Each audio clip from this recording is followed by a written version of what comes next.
Good morning, everyone. Welcome to this webcast. This is, of course, CSU's Got Talent, playing with your inner critic. We are very excited that you're here and really appreciate you taking the time this morning to join us. We're going to switch over to our next layout here. So many folks coming in, and happy Wednesday. We have a different topic for you today. First of all, just want to say hello. I'm Jennifer Wicks, host of this series, CSU's Got Talent from Learning and Development. And as I was saying, we do have a new topic for you. I know we've been kind of going down the road most recently of working through this pandemic that we've all been in and kind of offering a lot of supportive resources. And this is the same, but just a little bit of a twist. We have something a little more playful. So really looking forward to our guest being here. And I want to acknowledge and appreciate and thank Neha Shah from Labor Relations at the Office of the Chancellor for referring us to Jeff Harry, our excellent presenter, who we're excited to have today in just a few minutes join us. So Neha, thank you so much. We are always open to your suggestions in the CSU community here, bringing you topics, resources, experts that you'd like to see in this forum on this series. So please never be shy of sending us an email, letting us know who you would recommend for this series. Look forward to that. We'd like to welcome them to this. So want to know a little bit more about you and who's joining us? Which campus are you joining from today? How do you define play? Looks like people are saying a purposeful activity whose only purpose is joy and fun. Doing something you enjoy and get fun out of. Something that lightens your mood and energy and truly makes you feel fulfilled. Thank you for entering those. Having carefree fun. And looking at cartoon characters. We're going to talk about that a little bit today too, I know, with Jeff Harry. What character from cartoons best resembles your inner critic? So it looks like we have some from Jafar from Aladdin, Cruella, DeVille from 101 Dalmatians, Ursula from Ariel. Very nice. These are all fun to look at. And it looks like people coming in from across the system. That's great. Well, very good. We look forward to your engagement throughout today's session. We were interested in whether you joined the pre-webcast challenge today. We're going to post that video again so you can see that, but if you happen to miss the challenge for today, but it was a play experiment, and we'll touch on that a little bit later as well. So I know some people put some information into the first poll in the lobby. Well, with that, we're going to switch over to introduce you a little more to our presenter today, Jeff Harry. He's an international positive psychology play speaker who has presented at conferences such as Inbound, South by Southwest, and Australia's Pause Fest.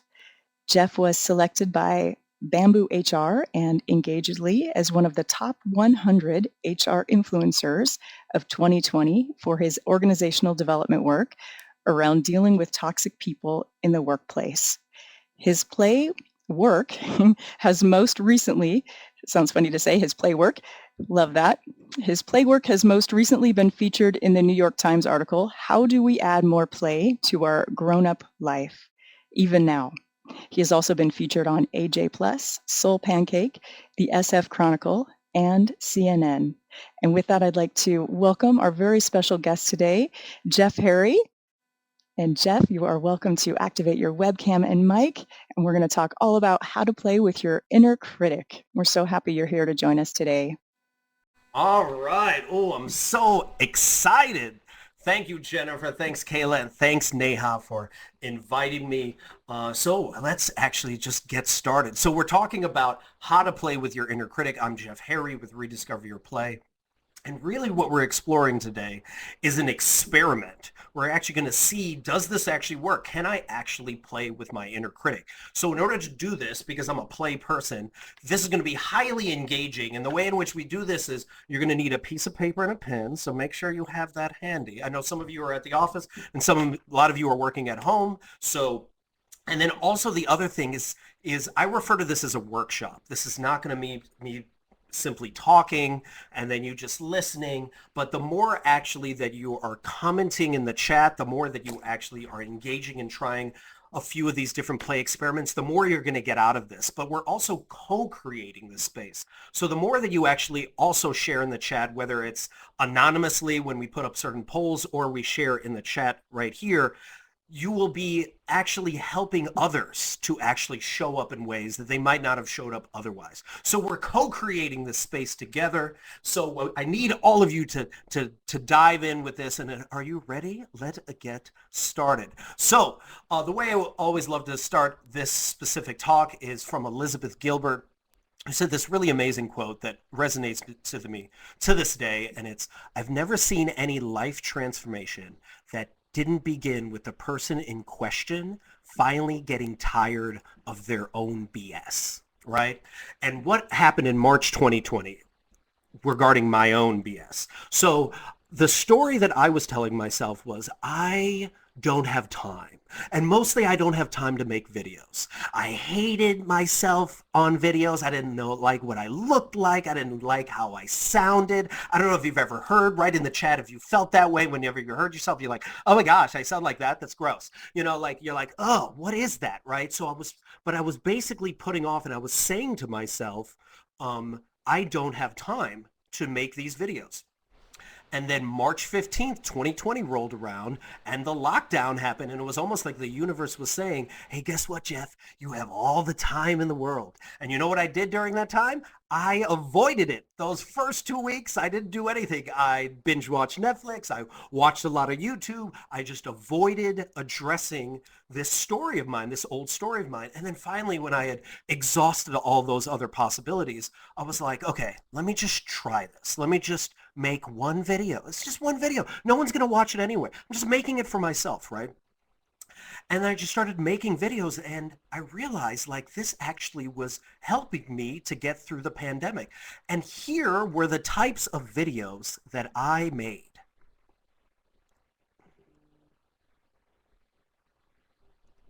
And here we go. Here, I'm going to pull that out. Oh, here we go. You're such a loser. Why are you so lazy?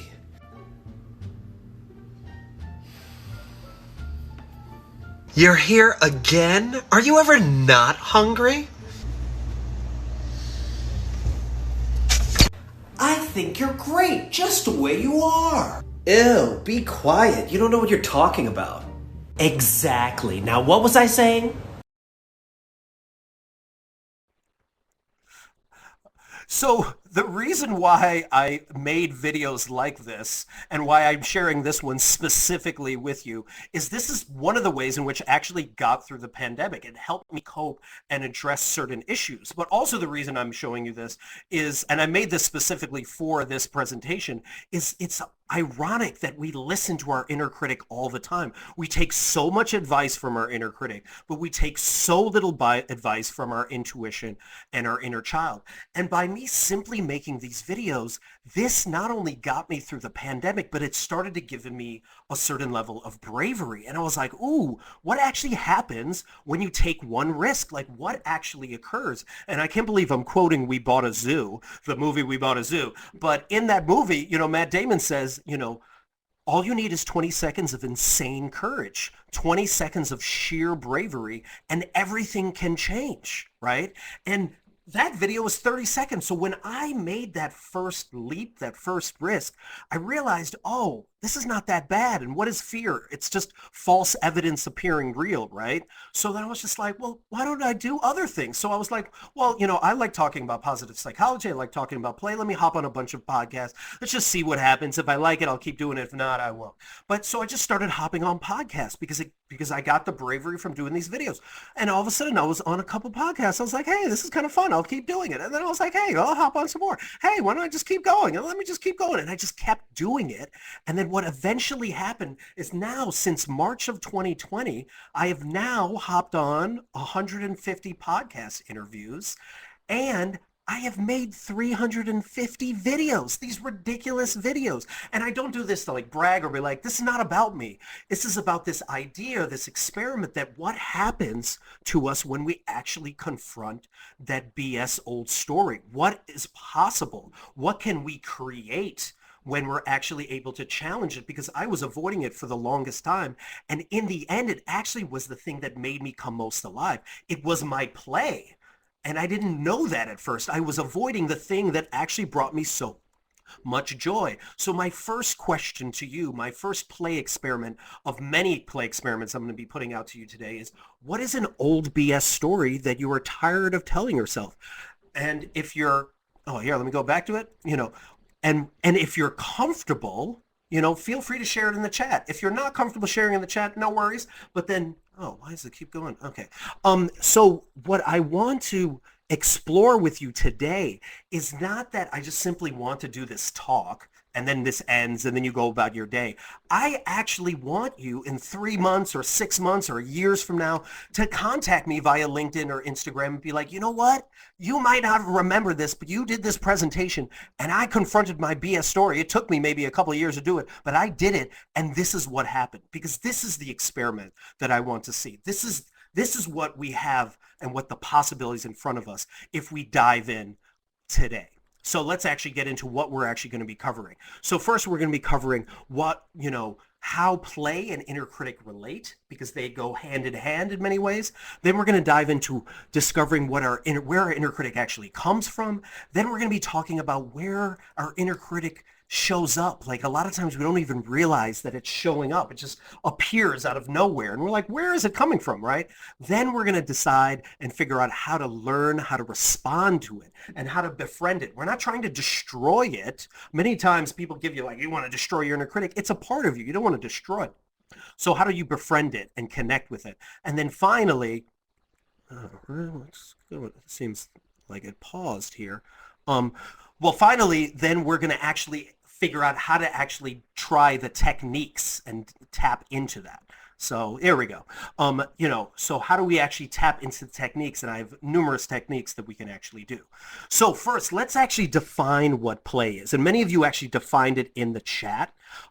So what is play? Some of you said this already. Play is any joyful act where you forget about time, where there is no specific purpose or result, where you are fully immersed in the moment, right?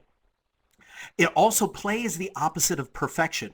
Play is rooted in curiosity, awe, experimentation, embracing failure, right? But what is perfection? It's rooted in ego and shame and not feeling like you're enough, right? So play, and that's how play and inner critic actually tie in with each other. So another way in which play is actually the thing that makes you come alive. It's when you're in flow, right? When you're fully immersed in the moment.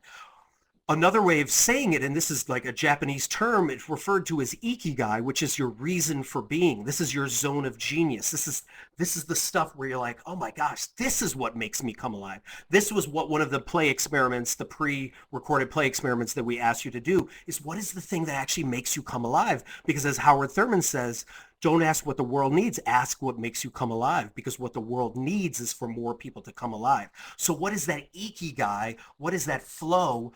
How do you actually tap into that? So we're going to explore that right about now. So it's like, okay, we have to figure out first off, what happened?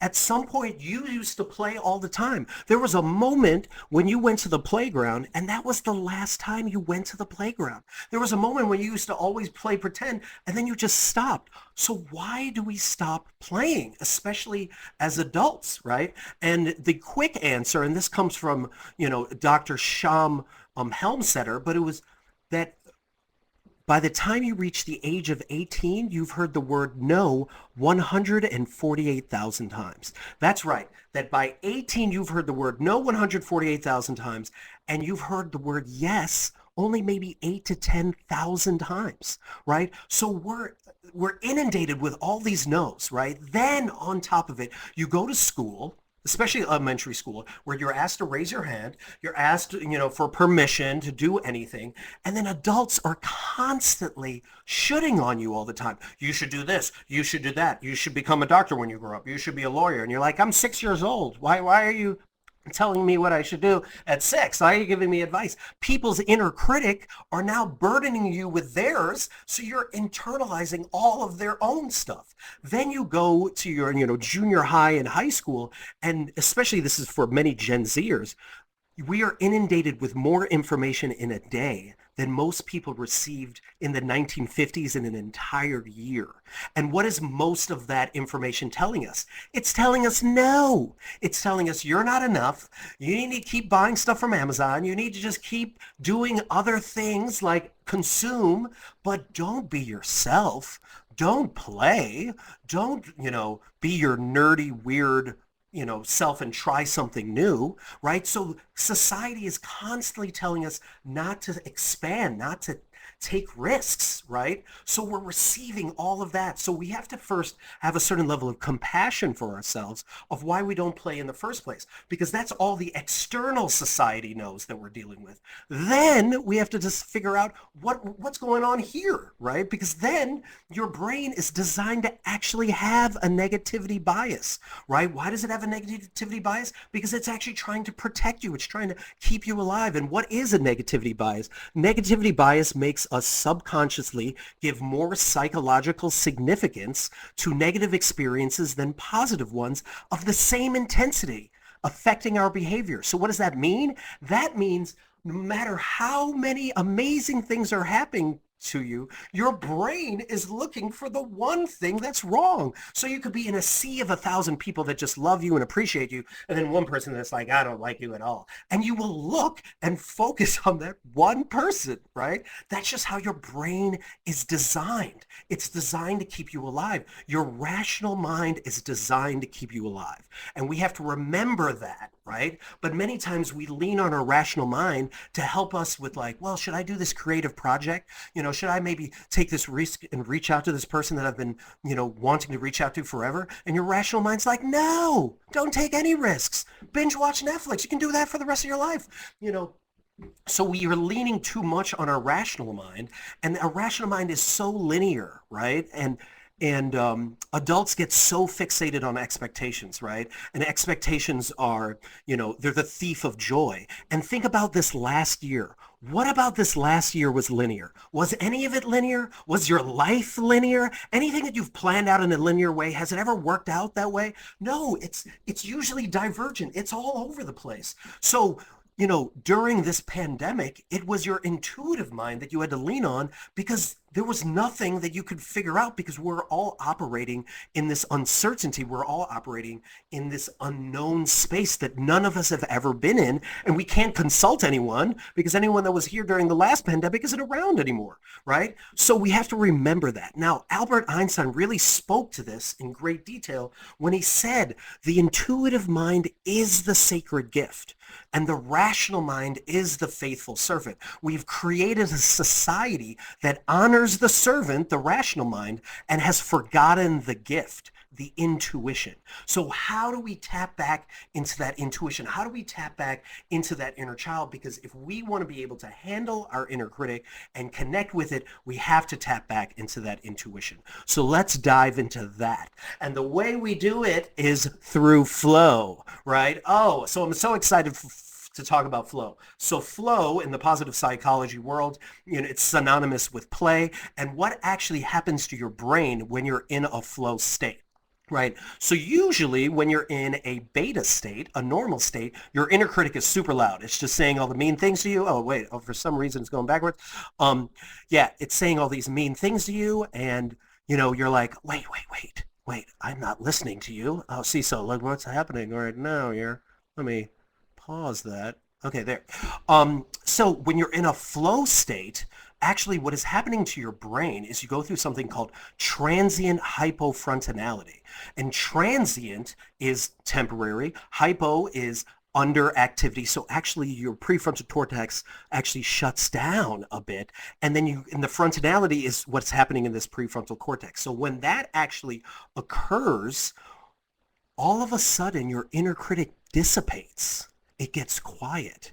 And when it actually gets quiet, you get this shot of dopamine and you become highly curious. And all of a sudden, instead of you being fixated on one result, you see all of the options that are in front of you. all of these ways, and you felt this way when you've traveled and you're just saying yes to everything. Yes, I'll have another mimosa. Yes, I'll hop on this moped that's going to take me to a deserted island. Yes, I will dance under the moonlight, and all of a sudden you meet the love of your life. You know, you're in this state of flow, and what happens when you're in a state of flow, you also are 500% more productive. And what also happens is, because your prefrontal cortex, part of it is shutting down, it actually distorts time, right? So how can you actually get into that flow state? Let's dive into that. So what happens to get into the flow state is you actually have to first calm yourself down. I learned this from my play mentor, Gwen Gordon, who talked about how you first have to soothe yourself. You have to actually calm yourself down, because you can't play in an anxiety-ridden state. You can't play when you're angry. You can't play when you're sad. So you have to, what actually calms you down? And you learn how to cope from the person that took care of you the most. So if you adopted their coping mechanisms and they weren't healthy, then you might still have those. So you have to identify, okay, what soothes me? When I take a shower, I have a lot of ideas. When I go for a walk, oh, when I dance in costume, I have a lot of ideas. Okay, so first identify what actually soothes you. And then after you do that, then the second thing, and this is going to sound a bit weird, but I'm challenging you to get bored. Yes, the play guy is telling you to get bored. Bored the way you felt like when you were a kid, and then you would have all those mischievous ideas. How do you get bored? Shut off Netflix, shut off YouTube, whatever, you know, stop looking at social media, stop looking at emails. And I'm not saying forever, I'm talking about like 30 minutes to an hour. Oh my gosh, that seems so long. You're on your phone 5 hours a day. You can go 30 minutes to an hour without your phone. And then what happens? This mischievous idea starts showing up, and your inner critic gets quiet, and your inner child starts to whisper you all these ideas, and these ideas are going to show up, and then all of a sudden they start whispering you nerve-sided ideas, ideas that both make you nervous and excited, such as, ooh, make that video. Oh, reach out to that person that you've been wanting to reach out to for so long. Ooh, write that article that you've always been writing to. Ask for that raise you've been asking for. You know, start that side business. Like, whatever the crazy idea, just let it show up. Just listen to what it has to say. And then the next thing that actually comes up after that, and I love Janisa, yes, nerve-sided, I love it as well, is then you actually take action on it. And it doesn't matter about the results. Like, let's say you write the email that you write to someone that you've always wanted to write, and they never write you back. It doesn't matter what the result is, because the simple act of doing something where you're jumping into this pool of uncertainty allows you to expand and actually fall into flow. You actually fall into it that way. So that's the really amazing part of each time you take a risk, regardless of the outcome. So when I made that video, it gave me permission to play in other ways and hop on podcasts and do all these other things. So just see where this actually might take you. It's going to take you to an actually really a magical place. So now let's actually get into the inner critic stuff. So this is my friend Marcia Shandor, and she was actually one that taught me how to do this technique of taming your inner critic, actually quieting your inner critic down. And she talks about how your inner critic has a playlist. It has a top 5, just like in the radio, top 5 best hits of what it's going to say to you that's going to be super mean. And it just rotates that top 5 list over and over to you, right? So what does your inner critic say to you? Right? Oh, I can't do this. I'm not worthy. Nobody loves me, right? So all these things. So let me share with you some of my top hits that my inner critic actually shares with me. So it loves to say stuff like this. Hey, Jeff, you're a loser. Hey, Jeff, nobody loves you. Hey, Jeff, I don't know if you know this, but you're an imposter and you'll fail. Oh, I love this one. Hey, Jeff, you know what? You've wasted your entire life. You had potential, but you wasted it. Let me know in the chat if any of those things resonate with you. And then this one's a classic one that it always loves to say, hey, Jeff, no one cares what you have to say. Nobody cares, right?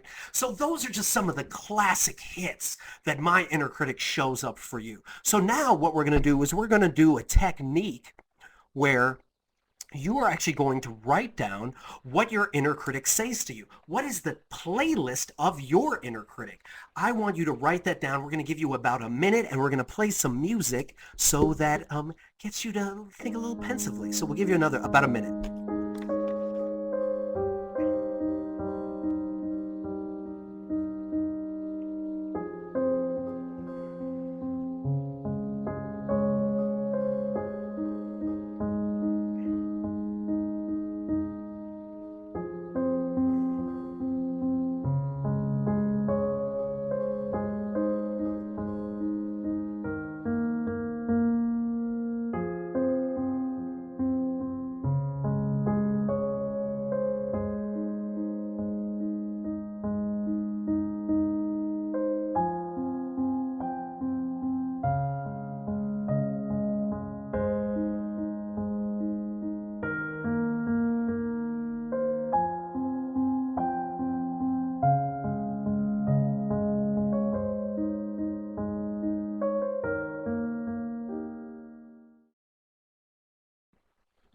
All right. So now we're going to put out an anonymous poll where you can actually share anonymously what your inner critic says to you. Because as we were saying earlier, we're co-creating this space, and a lot of times what our inner critic says to us also says it to other people. So some of the ones that come out is like, no one likes you, you're fat, or you're not good enough, you should be doing something else, oh, if you wasted your life, I'm not accepted, you can't do it, so why bother, you talk too much, you're incapable, no one's listening to you, you're not worthy, you're not smart enough, you're not good enough, you're lazy, you're a loser, you're unworthy. Oh my goodness, man. How many of you, and write this in the chat, relate to these, that you feel as if your inner critic says the exact same thing? Whenever I run this workshop in person, it's amazing how many people are like, this is, your inner critic says the same thing my inner critic says. I am not alone. We are not alone. We are all saying these same things. And a lot of it is because we've heard this externally from the outside and we're just repeating that, right? Your questions show your weakness. You don't have self-discipline. No one cares what you have to say. All of those things. All right, so let me get back to the presentation here. So now what I want you to do is, now you've written down what your inner critic has said to you. So now I'm going to ask you, what does your inner critic sound like? Right? So I want you to write on that piece of paper, what does it sound like? Is it that third grade bully? You know, is it that high school professor that was really tough on you? Is it that toxic boss you had way back when? You know, is it a combination of like aunts and uncles and parents and all these other people that were like shitting on you all the time? You'd be like, you should do this, you should do that. You know, what does that inner critic sound like? Who is that? What is that? What's that voice? Is it Jafar? You know, Ursula? You know, and then the next one that I want you to ask yourself then is, what does your inner critic look like? Right? And I've put what my inner critic looks like. My inner critic is Gargamel from the Smurfs. So anyone that grew up in the 80s, Gargamel sucked the life and joy out of everything. And my Gargamel's always saying stuff to me. You're a loser. You're the worst. I can't believe you're here. What are you doing? You've wasted your entire life. You know, so that's just what Gargamel's showing up. So what does your inner critic look like? Right? So write that down. So what does it sound like? What does it look like? And now we've also thought about like what it's also saying, right? So now we got all of those things. So now let's move on to naming it. And this is the powerful moment. This is the moment.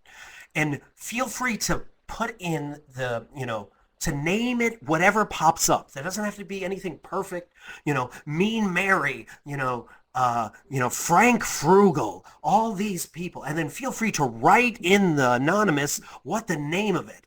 What is your name of your inner critic? We got Norbert. We got Ursula. Oh, we got the devil. We got Dolores Umbridge. Oh, my goodness, from Harry Potter. We got Elfrida. Oh, I'm loving this. We got Fredhead. Oh, Bruja. You don't want to mess with Bruja. We got Karen. We got Chatty Cathy. We got, oh my goodness, we got Bizarro, right? And someone wrote my colleague. So be careful not to write someone that actually is you, that actually is someone that exists, because we're all about writing something that's more like a character, because we want to disassociate it from ourselves, right? So Negative Nancy, Insecure Sally, right? Oh, I'm loving this. Dimwit, Pushover. We just got someone named Pushover. All right, perfect. All right, so let's get back to that. So now that you've named your inner critic, what we're going to do is something ridiculous, and this is part of the play activities of this, but I want you to do this. Is what we're going to do is we're actually going to embody our inner critic. And being that we can't be all in the same room, I know some of you are at the office and a lot of you are at home, but we're going to actually embody it. We're going to start reading the list, and we're going to use that voice and act out what it looks like, and we're all going to do it together. And I'm going to put this on, and I'm going to add on my thing as we're about to do it. We're going to play some music while we do it. So act it out. Read the list. Oh my goodness.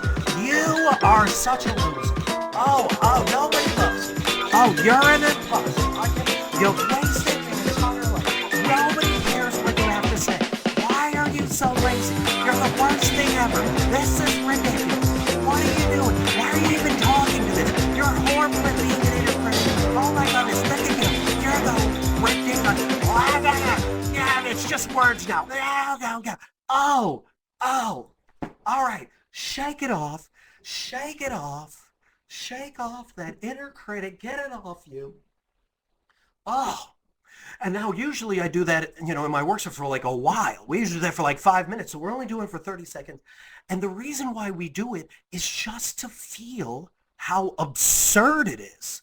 Just doesn't it sound so absurd? You are listening to this. You are listening to this. You are listening to your third grade self that is hurt. You are listening to that high school part of you that feels so insecure. Why are we listening to that? So when you actually embody your inner critic, you realize that it's separate from you, that it's a voice from the past, that like pushover or mean Mary or negative Nancy is just someone that's hurt. It's just a part of you, and it's a part of you that actually needs some love. It just needs some attention, but it doesn't need to run your life. And that's the thing, is like for the longest time we've been listening to our inner critic and thinking that it's our voice when actually it's a voice from the past. So just to recap some of the ways in which we can actually address our inner critic is anytime you want to quiet it down, you can actually embody it and act it out, and then it gets quiet because it's getting the attention that it's asking for. Another way you can do it is when Gargamel's speaking to you, be like, hey Jeff, you need to pay attention to me, you're horrible. I can turn to him and be like, well, let me take some notes. Okay, I'll go. Okay, thank you for letting me know I'm not worthy. Thank you. I appreciate that. I'll just jot that down. And again, it actually quiets down. Another way in which you can actually do it is you can text your friend. I text my best friend Dana when Gargamel shows up, and I'm like, Dana, this is what Gargamel's saying to me right now. And even if she doesn't text me back, she doesn't have to, I'm just getting it out. Another time, I'm giving attention to my inner critic, but I'm also separating it from myself, right? Then you can actually respond directly to it. You can turn to Gargamel and be like, thank you, Gargamel, for telling me that I'm not worthy. I appreciate it, but actually there's a lot of people that love me and feel that I bring value. Thank you for telling me that I'm lazy, but actually I've done a lot of really amazing things, but thank you, right? So you can actually talk directly to it, especially when you're able to disassociate it and make it a character separate from you. And then lastly, you can actually empower your intuition, your inner child. And that is what we're going to do next. So how do you empower your inner child? So we're going to grab that piece of paper again and that pen where you have all those negative things about yourself, and we are going to now cross them off. So I want all of you to go ahead and cross them off, cross each of them off. And really, as you cross them off, like really feel it. Just like be like, this is not true. This is actually not true at all, right? So you're going to cross it off, and then you're going to replace it. You're going to actually flip it and make it the opposite of what it was. So before, I'll do mine first, just for example. Before it was like, hey, Jeff, you're not worthy. Actually, I've accomplished a great deal and doing really great things. Hey, Jeff, no one loves you. Actually, I'm surrounded by people that love me. Hey, Jeff, you will never succeed in life. Actually, I'm doing pretty well. And actually, I belong to be here. I am not an imposter. I belong, right? Hey, Jeff, you've wasted your entire life. Actually, when I reflect back on my entire life, I've had a fulfilling life. And anything extra is just gravy. It's just a bonus, right? And then it's just finally, hey, Jeff, no one cares what you have to say. Actually, some people appreciate what I have to say. Maybe even some people that all this thing. So like, this is great. So this is what we're going to do next. And we're going to do this for about a minute. What you're going to do is cross out your inner critic playlist, which we've just done. And then I want you to write down the opposite of what your inner critic is saying. And we're going to give a little music while you do that.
All right. And, so as I was reading in the chat, like, this is hard.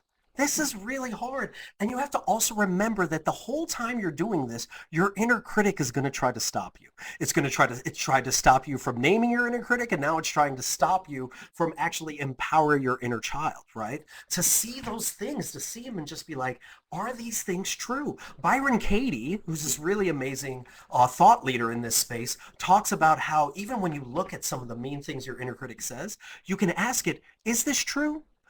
Is this always true? Actually, this is not always true. What is actually true? And when you're actually able to write the things that really are empowering, all of a sudden you're like, whoa, look at this list. So like here, let me just go back to my list for a moment, right? So when I'm actually looking at this list of all these things that I can actually do, this becomes my positive mantra. This is a way in which if I say this stuff to myself, every time my inner critic shows up, not only do I quiet my inner critic, but I'm empowering my intuition.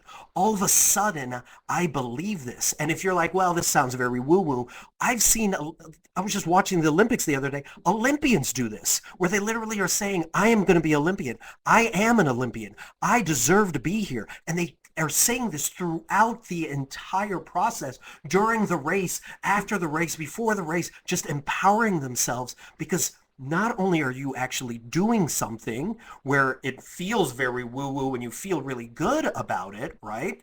But then also what you're actually doing is you're laying down new neural pathways. So you have a lot of neural pathways in your brain that have negative thoughts that you've been saying to yourself for decades, right? And how do you actually get rid of them? You can't get rid of them. They're always going to be there. But what you can do when you say a positive mantra to yourself, and positive psychology has proven that you can actually lay new neural pathways on top of your brain, because you have a certain level of neuroplasticity in your brain to actually rewire your brain. So physically, I'll show it to you right now. So right now, I have these two really amazing paintings, that my friend Caroline made.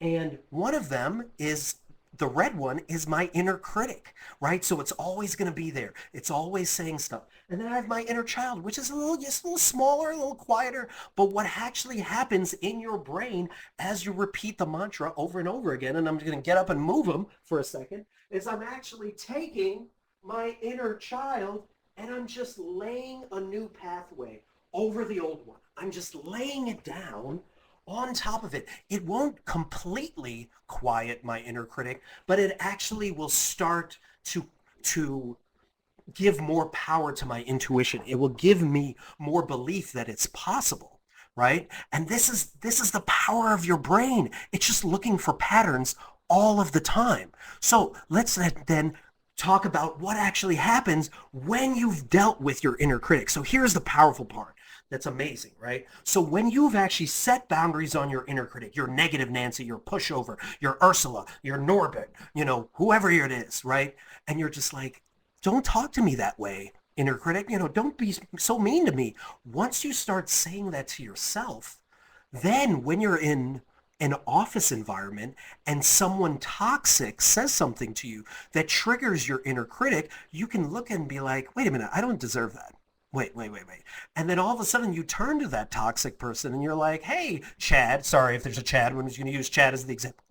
Chad, that was actually extremely rude, and don't say that to me. Don't talk to me in that way. And you just say it so matter-of-factly because now you're setting boundaries inside, so now you can set these boundaries outside.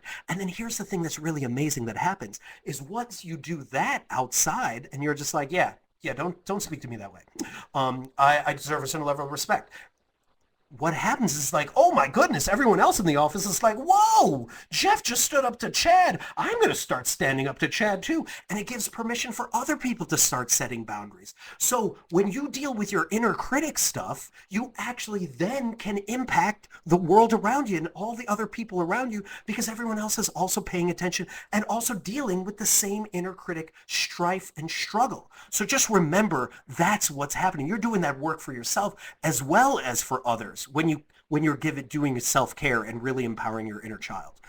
So then getting to the next play experiment, and this is a really good one when you're having a bad day, is you actually can change your day and again, quiet your inner critic by simply asking this one question. And the question is, how can it get any better than this, right? So this is a way in which to positively prime your brain, right? To look for, how can it get any better than this? Your brain is constantly looking for patterns. If you say, hey, look for yellow, it will find all the yellow in the room, all the yellow outside. So this is just another pattern exercise, but you're asking, ooh, how can it get any better than this? So I'll give you an example for today. I woke up this morning so excited about this workshop. Ooh, how can it get any better than this? Then I made a TikTok video to start my day because I love to positively prime my day through play. Ooh, how can it get any better than this? Then I had this really amazing breakfast. Ooh, how can it get any better than this? Then I hopped on this call with Jen and Kayla that coordinated this. Thanks, Neha. And I was like, oh, this is so exciting. How can it get any better than this? Now I'm presenting to you. It can't get better than this. But when you ask yourself, you're positively priming and stacking all of these moments on top of each other. Now, what happens when you have a bad day? I challenge that you have a bad day. I challenge that you had bad moments. And what happens is, and Dr. Caroline Leaf talks a lot about this, is that research shows that when a person has a reaction to something, there's a 90-second chemical process that happens in your body. And after that, any remaining emotional response is just the person choosing to stay in the emotional loop, the cognitive loop.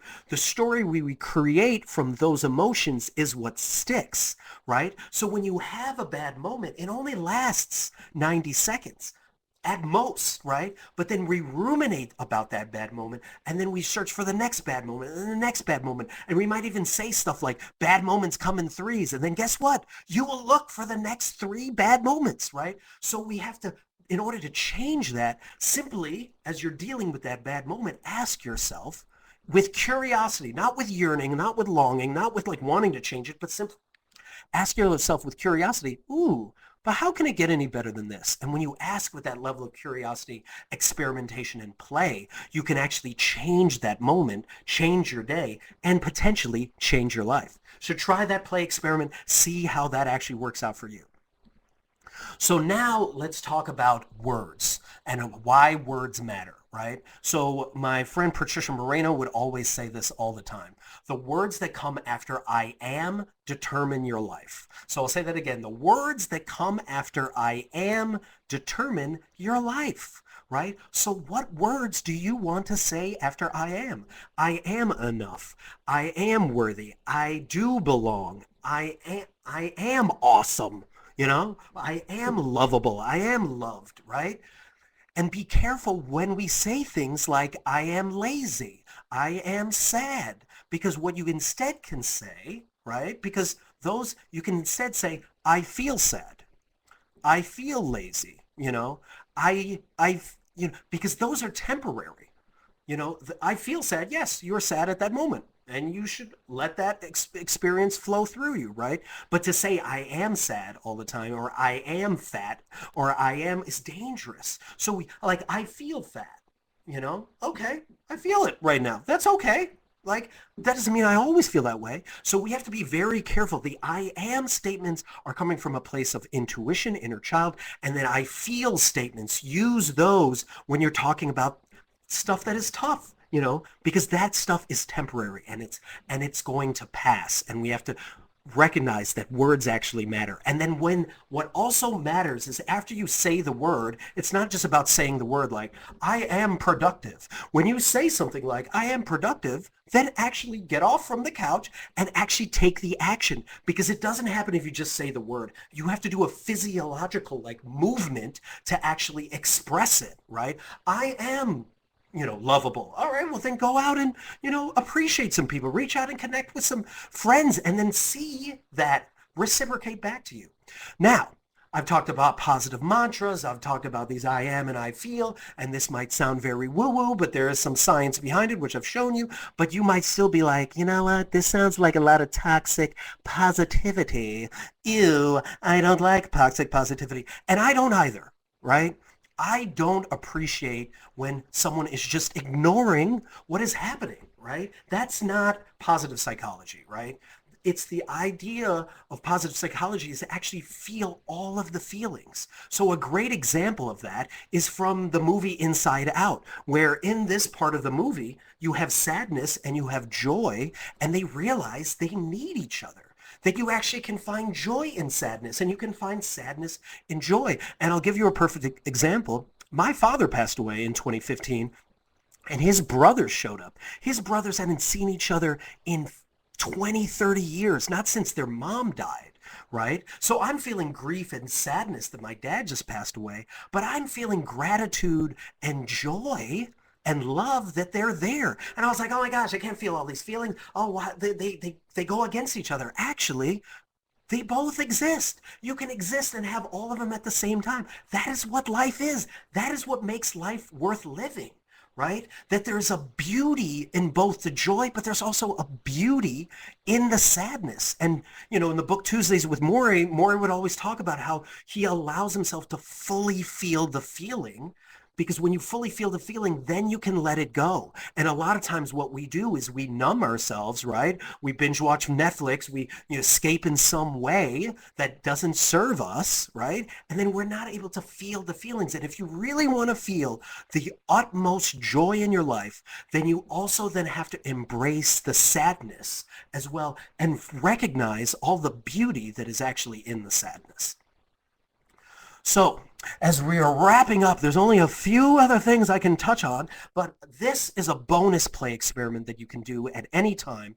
And I really love this one because this one is about driving decisions, right? So what is driving my choice, my decision right now?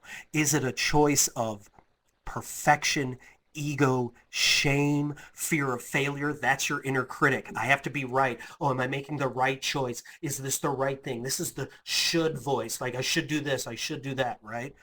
Or what's driving my decision right now? Is it coming from a place of play, curiosity, experimentation, awe, embracing failure, embracing uncertainty, right? That is the place of the inner child that's just curious about the world and just being like, let's see what's going to happen next, right? Because like coming out of the post-pandemic, none of us know what's going to happen next. So why don't we just play with it instead of trying to control, which we can't when we realize we have no control over any of this. Let's just play from a place of curiosity, and let's not judge ourselves. Let's come from a non-judgmental place. So as I tie into all the play experiments that I mentioned to you, because I mentioned a lot, let's just quickly recap those. So there's the questioning your old story. What is the BS story that you're telling yourself, and are you willing to let that go? Second, how do you find flow? You actually get bored, right? So shut off Netflix or YouTube, and get quiet. Don't look at social media just for a little bit and get really bored and see what actually bubbles up to the top.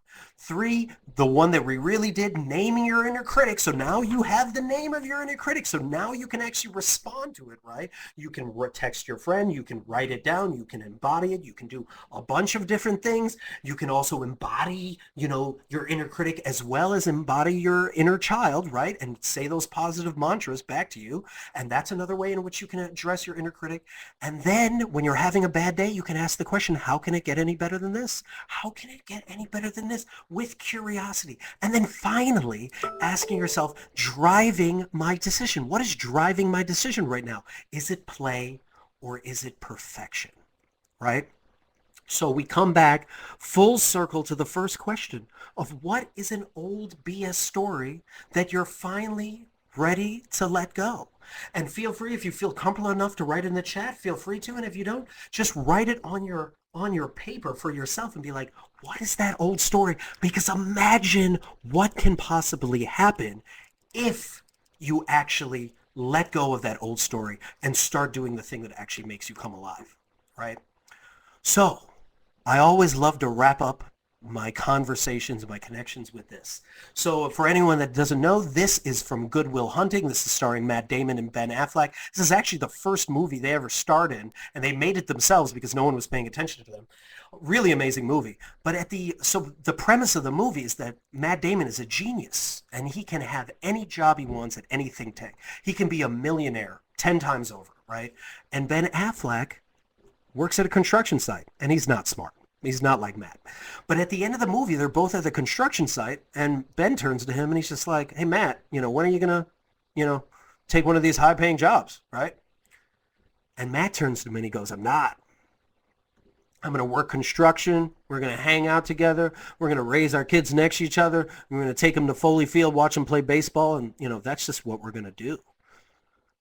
And Ben turns to him and it's just like, if I see you here in 20 years, I'm going to kill you. Like, I'm literally going to kill you. And Matt's like, what? What are you talking about? What? I owe it to myself? And he's like, no, forget you. You owe it to me. Because I'm going to be here in 20 years. And I'm okay with that.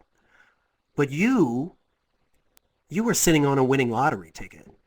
And you're too scared to cash it in. And I really believe this, the bottom of my heart, that each and every one of us are sitting on a winning lottery ticket. That there's something that we do that actually can change so many people's lives. And we simply need to get over that BS story in order to get there. But the thing is you're not cashing this winning lottery ticket in for you. This is, again, not about you. It's not about you. It's about the idea that when you actually take that risk, when you actually do the thing that actually makes you come most alive, you give permission for someone else to do the same. There is someone that is waiting for you to do your thing so they can do their thing. Someone that you might know, some mentor, mentee, a kid, or just someone that you don't even know is paying attention to you, that is waiting for you to show up, waiting for you to do the thing that you're scared to do. And when you cash in on that winning lottery ticket, you actually can change lives and impact the world the way in which many of us want to impact the world before we leave, right? So my question to you is, are you willing to cash in on this winning lottery ticket and do the thing that makes you come most alive?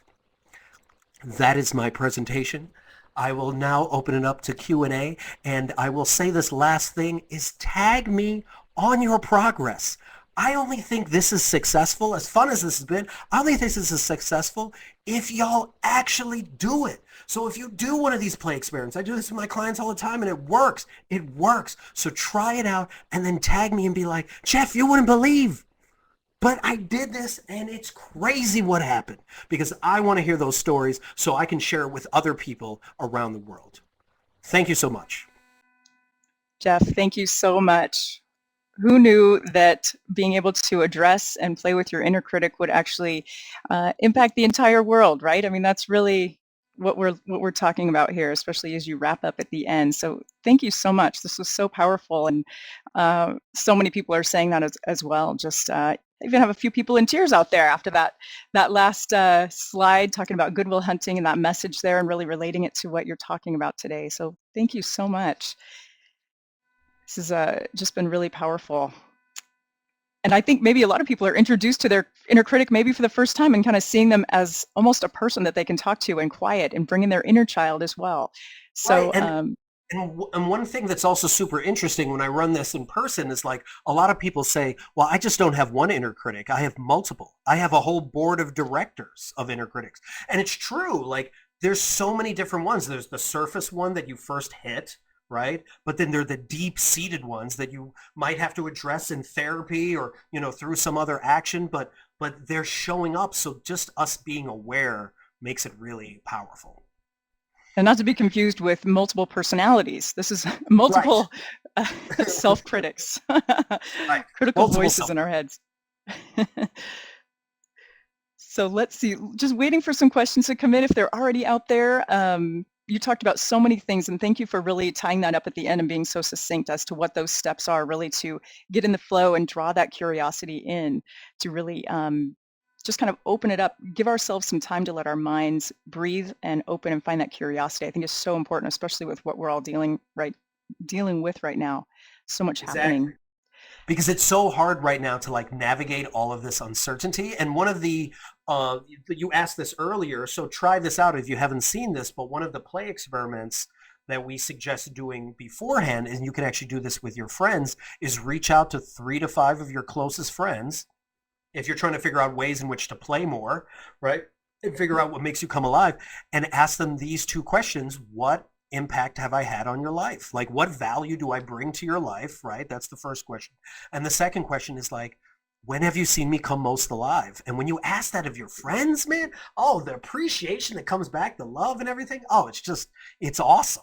It's awesome. And then you're like, I didn't even realize I did that. Oh, so I see Felix says, can you talk about how this plays into imposter syndrome? So I think, again, where's the imposter coming from, right? What is that voice? Is that voice of the imposter some external critic? Is it some boss that is saying you don't belong? Or is it just, you telling yourself, did you feel like you were an imposter when you were in junior high? Did you feel like you were an imposter in high school? Did you feel like you were an imposter at your first job? Because again, what it is, it's just a playlist. It's just a playlist of the greatest hits, and it's playing again, just like it played when you were in third grade. So you simply just need to make yourself aware, and you're like, well, do I actually believe I'm qualified for this job? Well, let me actually write down all of the ways in which I bring value to this job. Actually, they should be paying me more. Like, you start to realize, like, not only am I not an imposter, but I actually deserve to be here. Andrea, do you think it's important to understand why our inner critic exists, such as a fear or insecurity? Can that help process of moving forward? Well, so when I'm studying positive psychology, a lot of what we focus on is more forward approach of like, what are we going to do in the future, right? But if you want to explore this, and this is why therapy is valuable, is you can explore, I would recommend exploring that with a therapist, right? To find out if that will help you. If you need that, then explore that. Talk to a therapist about that so that you can look at your past. Just don't find yourself be there the entire time, because we want to figure out what are we doing right now to actually do things going forward. And then, Matt, how do you respond to someone that uses their inner critic as a motivator? Interesting. I mean, great question. How is it working out for you? How is that negative scare? Like, you're using fear to drive you. And maybe at one point that worked out for you, but that's exhausting. I was just running a workshop for some lawyers at a nonprofit, and, the martyrdom, like the constant, going up against the negativity, like that story is exhausting. So I would ask you, how is that working out for you? How is that, how powerful that is that? Petra, is it important to research where my inner critic started to tell me negative things? It can, just like the question of earlier, if you want to explore that. I definitely feel like do that, in the guidance of a therapist. That actually really helps, right? But you can explore it, just don't get fixated on it. Felix asks about positive psychology books that are really awesome. A really great book, Dr. Mihai Csikszentmihalyi, Flow. It's called Flow. That's a really great book. Gay Hendricks, The Big Leap. That's an amazing book. Talks about zone of genius and sabotage, self-sabotage. And then Ikigai, which I'm currently reading, which is awesome. This is a fascinating one. Sue, how do we know when we should be listening to our inner critic, that it may be trying to help us improve ourselves and maybe offering us a gem of truth? That's totally valid. So I think a lot of times your inner critic's trying to protect you from mistakes of the past, right? So if you're trying to avoid, like, I don't want to be in another toxic situation, I don't want to be in another toxic work environment, or whatever that is, then those, I think, are the times where it's just like, oh, is my inner critic trying to protect me? And that's another reason why having a conversation with it and being like, why are you sharing this with me right now? Is that valuable? Actually, when you write it down, you'll be like, this actually might be really valuable, right? And then Angel, how can we change the driving force from perfection to play to curiosity? Great question. So the first thing is to simply ask yourself, why do I need to be perfect right now? Who am I trying to impress? And ask yourself, who am I trying to impress? And if it is someone that you won't care about in a decade, then ignore it. Then don't try to impress that person, because who cares? Think about all the people in high school you tried to impress. You don't even think about them anymore. Think about the people in college. You don't even think about them anymore. So ask yourself, who am I trying to impress right now? If I'm not trying to impress me, that's the only person I need to be trying to impress, right? That's it. I'm already getting love from my friends and family. I don't need external. And then Jeff, are you on Instagram? I'm not on TikTok. Yes, I'm on all those handles. Jeff Harry Plays. Yes. You can find all of that nerdiness. I'm sure that's in my bio somewhere. And yes, and actually, in point, it is on the slide on the left side. So it's rediscover your play, and then at Jeff Harry Plays is how you would find Jeff on Instagram. Excuse me. As you were just talking, it reminded me of that Dr. Seuss, that Dr. Seuss quote, which is those, let's see, now I just lost it. Those who mind don't matter. Wait, those who matter don't mind, and those who mind don't matter. So, yeah, I always think of that. It's really helpful. And, you know, I'm trying to say more. So please, you know, as we're wrapping up here, please, as you actually try these play experiments out, let us know. Let Jennifer and I know if these work, because we really want to see, because this is an experiment, right? We're entering a post-pandemic world where no one knows what's going to show up next. We don't even know what it's going to look like in 6 months, let alone a year. So this would be the moment to show up and start playing.